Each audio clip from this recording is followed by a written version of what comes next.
Dans les cours JavaScript précédents, on était focalisé sur l'apprentissage de JavaScript à son état pur.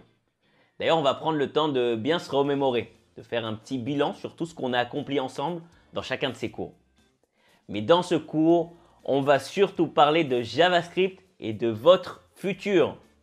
C'est-à-dire qu'on va parler des frameworks JavaScript. Déjà, je vais commencer par vous expliquer ce qu'est un framework. Quelle est la différence entre une librairie et un framework? Est-ce que vous savez? Parce que oui, il y a une différence. Et on va voir les types de frameworks. Front-end, back-end, full stack. D'ailleurs, on verra que certains frameworks sont utiles pour structurer notre code. Et en parlant de structure, je vais même vous expliquer ce qu'est le design pattern MVC. Mais on verra surtout pourquoi les frameworks. Quelles sont les raisons qui vont nous motiver à les utiliser. Et je vous montrerai que oui, c'est important de maîtriser JavaScript avant de vouloir maîtriser les frameworks JavaScript. D'ailleurs, je vais vous le prouver avec un beau dessert gastronomique façon Top Chef. Vous verrez. Alors, une fois qu'on aura expliqué le quoi, le pourquoi et le comment, il sera temps de vous présenter les frameworks JavaScript les plus populaires. Je vous expliquerai à quoi chacun de ces frameworks sert, quelle est son histoire, quelles sont ses particularités.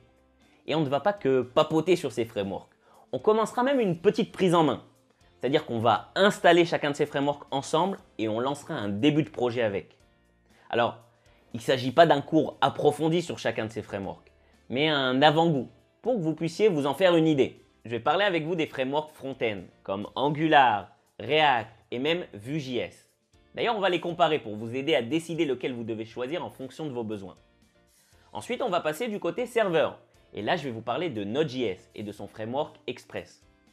On va parler aussi de bases de données NoSQL avec MongoDB. Et je finirai en vous présentant les frameworks full stack, c'est-à-dire qui s'occupent à la fois du client et du serveur. On parlera de Mine et de Meteor. Bon, vous êtes prêts? Allez, c'est parti!